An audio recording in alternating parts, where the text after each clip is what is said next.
Hi, ഞാൻ doctor പ്രിയ Q&B health കെയറിലെ homoeopathic ഫിസിഷ്യനാണ്. ഇന്ന് പലരെയും അലട്ടുന്ന പ്രശ്നങ്ങളിൽ പ്രധാനപ്പെട്ട ഒന്നാണ് ഫംഗസ് ഇൻഫെക്ഷൻസ് അല്ലെങ്കിൽ ഫംഗസ് രോഗാണുബാധകൾ. ഇന്ന് നമ്മുടെ ഇടയിൽ നോക്കുകയാണെങ്കിൽ പ്രായഭേദമന്യേ കുട്ടികളിലും മുതിർന്നവരിലും ഒക്കെ കാണാറുണ്ട്. കൂടുതലും വണ്ണം കൂടിയവരിലാണ് കാണുക. ശരീരത്തിൻ്റെ ഏത് ഭാഗത്ത് വേണമെങ്കിലും ഫംഗസ് ഇൻഫെക്ഷൻ വരാം, പക്ഷെ പ്രധാനമായിട്ടും ബാധിക്കുന്നത് നമ്മുടെ മടക്കുകളിലൊക്കെയാണ്.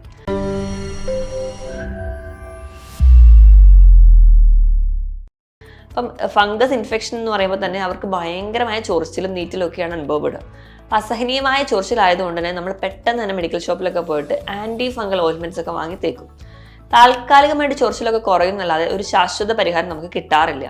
അപ്പോൾ എപ്പോഴും നമ്മളൊരു ഡോക്ടറുടെ കൺസൾട്ടേഷൻ എടുത്തതിന് ശേഷം മാത്രം ട്രീറ്റ്മെൻറ്റ് തുടങ്ങുന്നതാണ് എപ്പോഴും നല്ലത്.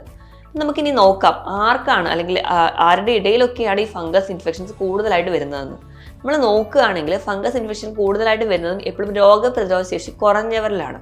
അതായത് നമ്മൾ ചില മരുന്നുകളൊക്കെ കഴിക്കുമ്പോൾ ചിലപ്പോൾ ചില സ്റ്റിറോയിഡ്സോ അല്ലെങ്കിൽ ചില മെഡിസിൻസോ ഒക്കെ എടുക്കുന്നതിൻ്റെ ഭാഗമായിട്ട് നമ്മുടെ ശരീരത്തിൽ തന്നെ അടിമുടി ഫംഗസുകളും ബാക്ടീരിയകളും വൈറസുകളും ഒക്കെ ഉണ്ട്. അപ്പോൾ ഇവയുടെ വളർച്ച, നല്ല ബാക്ടീരിയകളുടെ വളർച്ചകൾ കുറയുകയും അല്ലെങ്കിൽ നല്ല നമ്മുടെ ശരീരത്തിന് ഗുണങ്ങൾ ചെയ്യുന്ന ചെറിയ മൈക്രോ ഓർഗാനിസിൻ്റെ വളർച്ച കുറയുകയും അതിന് പകരം രോഗാണുക്കളായിട്ടുള്ള ഫംഗസും ബാക്ടീരിയ ഒക്കെ ശരീരത്തിൽ വളരാൻ തുടങ്ങും. അതിൻ്റെ ഭാഗമായിട്ടാണ് നമുക്ക് കൂടുതലും ഈ ഫംഗസ് ഇൻഫെക്ഷൻസ് വരുന്നത്.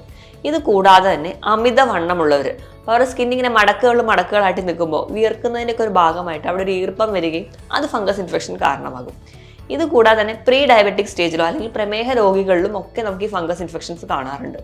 ഇതൊക്കെയാണ് പ്രധാനമായിട്ടും ഫംഗസ് ഇൻഫെക്ഷൻസ് കാണുന്നവർ നമുക്കിടയിൽ കാണുന്നത്. ഇത് കൂടാതെ തന്നെ ഡ്രൈ സ്കിൻ ആയിട്ടുള്ളവർ, അവർക്ക് നല്ലപോലെ സ്കിൻ ഒരു ചൊറിച്ചിൽ അനുഭവപ്പെടുകയും അവിടെയൊക്കെ ഈ ഒരു ഫംഗസ് വളർച്ച നമുക്ക് കൂടുതലായിട്ട് കാണാറുണ്ട്. ഇത് കൂടാതെ തന്നെ അമിതമായിട്ട് വിയർക്കുന്നവർ, അധികമായിട്ട് ഒരു ജങ്ക് ഫുഡ്സ് അല്ലെങ്കിൽ മധുരമൊക്കെ അധികമായി കഴിക്കുന്നവർക്ക് അവർക്ക് തന്നെ അതിൻ്റെ ഒരു ഭാഗമായിട്ട് ഒരു സെഡൻറ്ററി ലൈഫൊക്കെ വരുമ്പോൾ അമിതവണ്ണം വരികയും അവരിലും കൂടുതലായിട്ടും ഈ ഫംഗസ് ഇൻഫെക്ഷൻ നിൽക്കുന്നത് നമുക്ക് കാണാൻ പറ്റും. ഈ ഫംഗസ് ഇൻഫെക്ഷൻ്റെ ലക്ഷണങ്ങൾ എന്ന് പറയുമ്പോൾ ഞാൻ ആദ്യം പറഞ്ഞ പോലെ അസഹനീയമായ ചൊറിച്ചിലാണ്. നമ്മൾ ചൊറിയാൻ തുടങ്ങി കഴിഞ്ഞാൽ കൈ എടുക്കാൻ പറ്റാത്ത രീതിയിൽ ചൊറിഞ്ഞ് നമ്മുടെ ആ സ്കിന്ന് എപ്പോഴും നമ്മുടെ നഖം തട്ടിയിട്ട് ആ ഒരു സ്കിൻ ടോൺ തന്നെ നശിക്കും. അപ്പോൾ ആ സ്കിൻ കുറച്ചുകൂടെ റഫ് ആവുകയും അതിൻ്റെ ഭാഗമായിട്ട് നമുക്ക് അവിടെ ഭയങ്കര ചൊറിച്ചിലും നീറ്റിലും ഒക്കെ അനുഭവപ്പെടുന്നതായിട്ട് കാണാറുണ്ട്. ഈ ഫംഗസ് ഇൻഫെക്ഷൻ നമുക്ക് ഇന്നൊരു ഭാഗത്ത് മാത്രമേ വരുള്ളൂ അല്ലെങ്കിൽ ഇവരെ മാത്രമേ ബാധിക്കുകയുള്ളൂ എന്ന് പറയാൻ പറ്റില്ല. ഞാൻ നേരത്തെ പറഞ്ഞതുപോലെ നമ്മുടെ തല തൊട്ട് കാലിൽ നഖം വരെ എവിടെ വേണമെങ്കിലും ഫംഗസ് ഇൻഫെക്ഷൻസ് വരാം. നമ്മൾ തല എടുക്കുകയാണെങ്കിൽ നമ്മുടെ മുടിയിൽ ഒക്കെ താരനായിട്ട് വരുന്നത് സെബോറിക് ഡെർമറ്റൈറ്റിസ്, ഇത് ഒരു തരത്തിലുള്ള ഫംഗസ് ഇൻഫെക്ഷനാണ്. നല്ലപോലെ ചൊറിച്ചിലും ഈ താരനൊക്കെ സ്കെയിൽസ് ആയിട്ട് പൊളിഞ്ഞു പോകുന്നത് കാണാം. ഇനി കുഞ്ഞു കുട്ടികളാണെങ്കിൽ നമുക്കറിയാം, അവർക്ക് ജനിച്ച് കുറച്ച് കഴിയുമ്പോൾ തന്നെ വായിൽ ഒരു വെള്ള പൂപ്പൽ പോലെയൊക്കെ കാണാറുണ്ട്. നമ്മളതിന് ഓറൽ ത്രഷ് എന്നാണ് പറയുക. ഇതും ഒരു കാൻഡിഡിയാസ് ഇൻഫെക്ഷൻസ് ആണ്. ഇതും ഒരു തരത്തിലുള്ള ഫംഗൽ ഇൻഫെക്ഷൻസ് ആണ്. ഇത് കൂടാതെ നമ്മുടെ കയ്യിൽ നഖത്തിൽ വരാറുണ്ട്. നഖത്തിന് നല്ല മഞ്ഞ കളറും ചിലപ്പോൾ അതിൽ നിന്ന് പഴുപ്പ് വരുന്നത് കാണാം, രക്തം വരുന്നത് കാണാം, കഠിനമായ വേദനയുടെ നിൽക്കുന്നത് കാണാം, നഖത്തിൻ്റെ ആ ഒരു ഷേപ്പ് തന്നെ നശിച്ചു പോകുന്നത് കാണാം. ഇതും ഒരു തരത്തിൽ ഫംഗസ് ഇൻഫെക്ഷൻ ആണ്. ഇത് കൂടാതെ തന്നെ നമ്മുടെ ഇടുക്കുകളിൽ, ഇപ്പോൾ സ്ത്രീകളിലൊക്കെ എടുക്കുകയാണെങ്കിൽ ബ്രസ്റ്റിൻ്റെ താഴെയായിട്ട് കൈകളുടെ മടക്കുകളിൽ ഇനി യോനി ഭാഗത്ത് ചൊറിച്ചിലായിട്ട് വരാറുണ്ട്. അതുപോലെ തന്നെ അവരിൽ തന്നെ ലൂക്കോറിയ അല്ലെങ്കിൽ അവിടെ ഒരു ഫംഗൽ ഇൻഫെക്ഷൻ ആയിട്ട് വരാം. നോർമലി അവരുടെ വജൈനയിൽ കാണുന്ന ഡിസ്ചാർജ് ആണ്, അത് ചിലപ്പോൾ ഫംഗസ് ഇൻഫെക്ഷൻസ് വന്നിട്ട് അവിടെയും അവർക്ക് ഇൻഫെക്റ്റഡ് ആയിട്ടുണ്ടാവുന്ന ഡിസ്ചാർജ് എന്ന് പറഞ്ഞിട്ടുണ്ടെങ്കിൽ കളർ ചേഞ്ചും അതുപോലെ തന്നെ ചൊറിച്ചിലൊക്കെ ആയിട്ട് നിൽക്കുന്നത് കാണാം. ഇത് കൂടാതെ തന്നെ നമ്മുടെ കൈകളുടെ മടക്കുകളിൽ, വിരലുകളുടെ ഇടയിൽ, ഇപ്പം മഴക്കാലത്തൊക്കെ നമ്മൾ പുറത്തൊക്കെ ഇറങ്ങുമ്പോൾ ആ ഒരു ഈർപ്പം നിൽക്കുക, അല്ലെങ്കിൽ ചെളിയിലൊക്കെ നമ്മൾ നടക്കുക അല്ലെങ്കിൽ ജോലി ചെയ്യുക, ഇങ്ങനെയൊക്കെ ചെയ്യുമ്പോൾ, അല്ലെങ്കിൽ നമ്മളിപ്പോൾ പശുവിനെയൊക്കെ വളർത്തുന്നവരാണെങ്കിൽ അതിൻ്റെ ഭാഗമായിട്ട് അതിൻ്റെ വേസ്റ്റ് മെറ്റീരിയലൊക്കെ കാലിൽ പറ്റുന്നതിൻ്റെ ഭാഗമായിട്ട് അവിടെ ഒരു ഈർപ്പം നിൽക്കുന്നത് കൊണ്ട് തന്നെ അവിടെയൊക്കെ ആ ഒരു മൈക്രോ ഓർഗാനിസം വളരുകയും അവിടെയൊക്കെ നമുക്ക് കാലിൻ്റെ ഇടയിൽ, വിരലുകളുടെ ഇടയിൽ ഒക്കെ വരുന്നത് നമുക്ക് ഫംഗൽ ഇൻഫെക്ഷൻസ് ആയിട്ടാണ് പെടുത്തുന്നത്. ഇവയെല്ലാം ഫംഗൽ ഇൻഫെക്ഷൻസ് തന്നെയാണ്. ഇത് കൂടാതെ തന്നെ നമ്മുടെ ശരീരം തന്നെ ചൊറിഞ്ഞ് തടിക്കുക അല്ലെങ്കിൽ പുഴുക്കടി പോലെ വരുന്നതും നമുക്ക് ഫംഗൽ ഇൻഫെക്ഷൻസ് ആയിട്ട് പറയാം. അതുപോലെ നമുക്ക് ചിലപ്പോൾ തല കുനിക്കുമ്പോൾ തലവേദന, അല്ലെങ്കിൽ തല അനക്കുമ്പോൾ വേദന, മൂക്കടപ്പ്, ചിലപ്പോൾ നമ്മൾ ശക്തിയായിട്ട് മൂക്ക് ചീറ്റുമ്പോൾ അതിൽ നിന്ന് കഫവും അതിനോടൊപ്പം തന്നെ ചെറിയ രക്തമയം വരിക, സൈനസൈറ്റിസ് എന്ന് പറയുന്ന വിഭാഗത്തിൽ പെടുന്ന രോഗങ്ങളാണ്. ഇവയിൽ സൈനസിൽ ഫംഗൽ ഇൻഫെക്ഷൻ വന്നിട്ടുണ്ടെങ്കിൽ നമുക്ക് ഇതുപോലെയുള്ള ലക്ഷണങ്ങൾ കാണിക്കാറുണ്ട്. ഇത് കൂടാതെ നമ്മുടെ തൊണ്ടയിൽ നമുക്ക് ഫംഗൽ ഇൻഫെക്ഷൻസ് വരാം. അപ്പോൾ നമ്മുടെ വായിക്ക് തന്നെ ഒരു രുചി വ്യത്യാസം തരാം. നമുക്ക് ഭക്ഷണം കഴിക്കാൻ തന്നെ വേണ്ടാത്ത പോലെ തോന്നും, വായിലൊരു കയ്പ്പ് പോലെയൊക്കെ ബുദ്ധിമുട്ടായിട്ട് കാണാം. ഇത് കൂടാതെ വയറിൽ വരാം. വയറിൽ ചെറിയ ചെറിയ അൾസേഴ്സ് ആയിട്ട് പ്രസൻറ്റ് ചെയ്യാം. ഫംഗൽ ഇൻഫെക്ഷൻസ് അവിടെ വയറിൽ വരുന്നതായിട്ട് കാണാം. നമുക്കറിയാം നമ്മുടെ വയറിൽ ഒരു അസിഡിക് pH എപ്പോഴും മെയിൻറ്റെയിൻ ചെയ്യുന്നുണ്ട്. ചില നമ്മുടെ ഭക്ഷണ രീതികൾ കൊണ്ടോ അല്ലെങ്കിൽ ചില മെഡിസിൻസ് ഒക്കെ നമ്മൾ അധികമായിട്ട് എടുക്കുന്നത് കൊണ്ടോ നമ്മുടെ ശരീരത്തിന് ആവശ്യമായിട്ടുള്ള ബാക്ടീരിയകളൊക്കെ നശിക്കുകയും അതിന് പകരം രോഗാണുക്കളായിട്ടുള്ള ബാക്ടീരിയകളും ഫംഗസുകളും ഒക്കെ വളരുന്നതായിട്ട് കാണും. ഇതിൻ്റെ ഭാഗമായിട്ട് വയറിൽ പുണ്ണുകളും അൾസേഴ്സ് ഒക്കെ ആയിട്ട് പ്രസൻറ്റ് ചെയ്യും. ഇവ നമുക്ക് വയറിൽ അൾസർ അല്ലെങ്കിൽ അസിഡിറ്റി അല്ലെങ്കിൽ ഗ്യാസ്ട്രിക് അൾസർ എന്നൊക്കെ പറഞ്ഞ് നമ്മൾ കാണാറുണ്ട്. ഇവയും ഒരു തരത്തിലുള്ള ഫംഗൽ ഇൻഫെക്ഷൻസ് ആയിട്ട് വരാറുണ്ട്. ഇവയൊക്കെയാണ് പല തരത്തിലുള്ള ഫംഗൽ ഇൻഫെക്ഷൻസ്. അതുപോലെ തന്നെ ഞാൻ നേരത്തെ പറഞ്ഞതുപോലെ എവിടെയാണോ ബാധിക്കുന്നത് അവരുടേതായ ലക്ഷണങ്ങളാണ് കാണിക്കുക. ഇപ്പോൾ വയറിലാണെങ്കിൽ അസിഡിറ്റി, പുളിച്ചത് കിട്ടൽ, ഏമ്പക്കം, ഗ്യാസിൻ്റെതായ ബുദ്ധിമുട്ടുകളായിട്ട് കാണിക്കും. വായിലാവുമ്പോൾ ഭക്ഷണത്തിനോടുള്ള വെറുപ്പും അല്ലെങ്കിൽ ആ ഒരു വായിലുള്ള ടേസ്റ്റ് മാറുന്നതൊക്കെ ആയിട്ട് കാണാം. നഖത്തിലാവുമ്പോൾ നമുക്ക് അതികഠിനമായ വേദനയും പസ് വരുന്നതായിട്ട് കാണാം. ഇങ്ങനെ എവിടെയാണോ ഇൻഫെക്റ്റഡ് ആവുന്നത് അവിടെ അനുസരിച്ച് ഇങ്ങനെ ലക്ഷണങ്ങൾ മാറിക്കൊണ്ടിരിക്കും. ഇനി നമുക്ക് എങ്ങനെയാണ് ഒരു ഫംഗൽ ഇൻഫെക്ഷൻസിൻ്റെ മാനേജ്മെൻറ്റ് സൈഡ് എന്ന് നോക്കാം. ഇപ്പോൾ മാനേജ്മെൻറ്റ് സൈഡ് എന്ന് പറയുമ്പോൾ ആദ്യം തന്നെ നമ്മൾ ഒരു മൈക്രോ ഓർഗാനിസം ആണല്ലോ. അപ്പോൾ നമുക്ക് ഏറ്റവും ബേസിക് ആയിട്ട് വേണ്ടത് വ്യക്തി ശുചിത്വമാണ്. അപ്പോൾ നമ്മൾ കുളിക്കുക, അതായത് നമ്മൾ കുളിക്കുന്ന സമയത്ത് അല്ലെങ്കിൽ നമ്മുടെ ശരീരം വൃത്തിയാകുന്ന സമയത്ത് ഇപ്പോൾ മൈൽഡ് ആയിട്ടുള്ള സോപ്പുകൾ ഉപയോഗിക്കാൻ ശ്രദ്ധിക്കുക. അധികം ബ്ലീച്ച് ചെയ്യുന്ന സോപ്പുകളാണ് ഉപയോഗിക്കുന്നതെങ്കിൽ നമ്മുടെ ശരീരത്തിന് ഗുണം ചെയ്യുന്ന ബാക്ടീരിയ കൂടി നശിച്ചു പോകും. എന്നിട്ട് പകരം ഒരുപാട് ഇൻഫെക്റ്റഡ് ആയിട്ടുള്ള ഫംഗസും ബാക്ടീരിയയും വൈറസും ഒക്കെ നമ്മുടെ ശരീരത്തിൽ വളരാൻ തുടങ്ങും. എപ്പോഴും മൈൽഡ് ആയിട്ടുള്ള സോപ്പുകൾ മാത്രം ഉപയോഗിച്ച് കുളിക്കാനോ അല്ലെങ്കിൽ കഴുകാനോ ശ്രദ്ധിക്കുക. ഇതാണ് ഒന്നാമതായിട്ട് ശ്രദ്ധിക്കേണ്ട കാര്യം. ഇനി രണ്ടാമതായിട്ട് പറയുമ്പോൾ ഇങ്ങനെ ഇൻഫെക്റ്റഡ് ആയിട്ടുള്ള ആൾക്കാർ നമ്മുടെ വീട്ടിലുണ്ടെങ്കിൽ അടുത്ത ആൾക്കാർക്കും ഈ ഇൻഫെക്ഷൻസ് വരാനുള്ള ചാൻസ് വളരെ കൂടുതലാണ്. അപ്പോൾ അവർക്ക് ഇൻഫെക്ഷൻ കുറയാനായിട്ടും മറ്റുള്ളവർക്ക് വരാതിരിക്കാനായിട്ടും അങ്ങനെ ഇൻഫെക്റ്റഡ് ആയിട്ടുള്ള ആൾക്കാർ വീട്ടിലുണ്ടെങ്കിൽ അവരുടെ ഡ്രസ്സ് സെപ്പറേറ്റ് ആയിട്ട് തന്നെ കഴുകുക. ചെറിയ ചൂടുവെള്ളത്തിൽ കൂടി കഴുകിയെടുക്കുന്നത് വളരെ നല്ലതാണ്. അതും മൈൽഡ് ആയിട്ടുള്ള സോപ്പുകൾ ഉപയോഗിച്ച് കഴുകാൻ വേണ്ടി ശ്രദ്ധിക്കുക. കഴുകിയാൽ മാത്രം പോരാ, നമ്മൾ ഉണക്കുന്ന കാര്യത്തിൽ ശ്രദ്ധിക്കണം. നല്ലപോലെ വെയിൽ കിട്ടി വേണം, നല്ലപോലെ ഉണങ്ങിയിട്ട് വേണം അവർ ഡ്രസ്സ് വീണ്ടും യൂസ് ചെയ്യാൻ വേണ്ടി. കാരണം ഡ്രസ്സിൽ തന്നെ ചെറിയ ഈർപ്പമൊക്കെ നിൽക്കുകയാണെങ്കിൽ നമുക്ക് വീണ്ടും ഈ ഒരു ഫംഗസ് ഗ്രോത്ത് വരുന്നതായിട്ട് കാണും.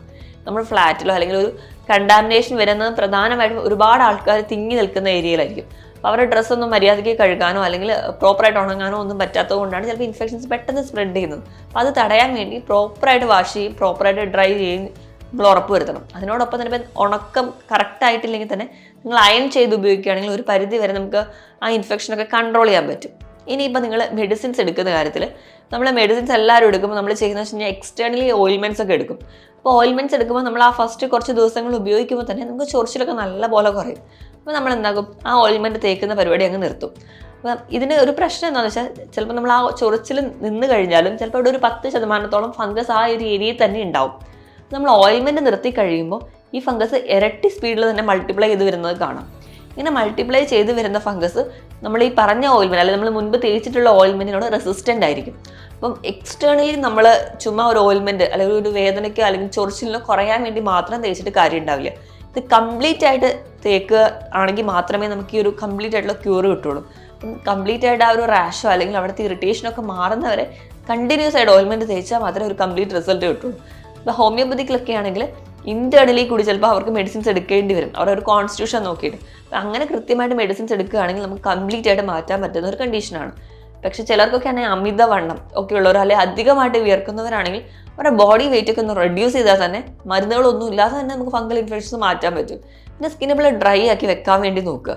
അതായത് അമിതമായിട്ട് വിയർക്കുന്നവരാണെങ്കിൽ ആ വിയർപ്പൊക്കെ ഒന്ന് തുടച്ചു കൊടുക്കുക അല്ലെങ്കിൽ ഡ്രൈ ആക്കി വെക്കാൻ വേണ്ടി ശ്രമിക്കുകയാണെങ്കിൽ ഒരു പരിധി വരെ ഇൻഫെക്ഷൻസ് സ്പ്രെഡ് ചെയ്യുന്നത് നമുക്ക് തടയാൻ പറ്റും.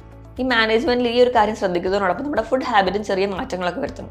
നമ്മൾ ഒഴിവാക്കേണ്ട ഭക്ഷണങ്ങൾ എന്തൊക്കെയാണെന്ന് ആദ്യം നോക്കാം. ഏറ്റവും ആദ്യം മധുരം അടങ്ങിയ ഭക്ഷണങ്ങൾ ഒഴിവാക്കുക.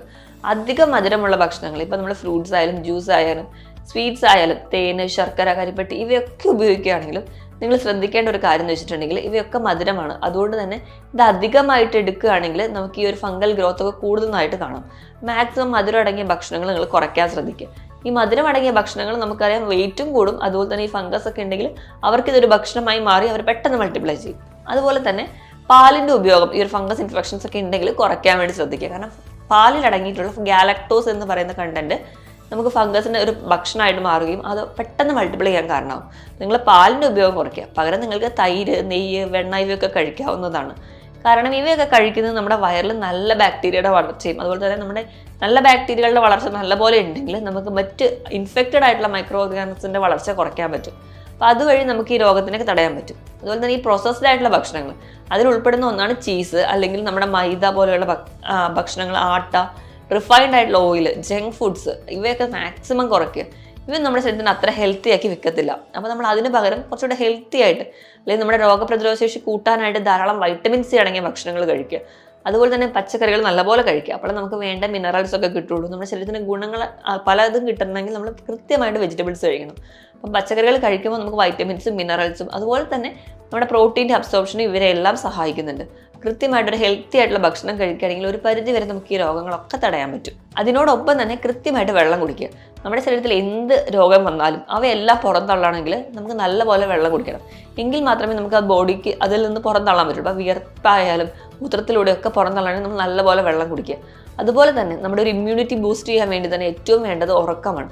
ഒരു 6 മുതൽ 7 മണിക്കൂർ അല്ലെങ്കിൽ കൃത്യമായിട്ട് ഉറങ്ങാൻ വേണ്ടി ശീലിക്കുക. പിന്നെ എല്ലാം ഒരു ഹെൽത്തി ആയിട്ട് നിർത്താൻ വേണ്ടി കൃത്യമായിട്ട് വ്യായാമം കുഞ്ഞിൻ്റെ തൊട്ട് ശീലിക്കുകയാണെങ്കിൽ പല രോഗങ്ങളെയും നമുക്ക് മാറ്റി നിർത്താൻ പറ്റും. ഈ കാര്യങ്ങളൊക്കെ നിങ്ങൾ ശ്രദ്ധിക്കുകയാണെങ്കിൽ ഒരു പരിധി വരെ ഫംഗൽ ഇൻഫെക്ഷൻസും മറ്റു രോഗങ്ങളും നിങ്ങൾക്ക് തടയാൻ പറ്റും. മറ്റൊരു ഹെൽത്ത് ടോപ്പിക്കുമായിട്ട് വീണ്ടും കാണുന്നത് വരെ നന്ദി.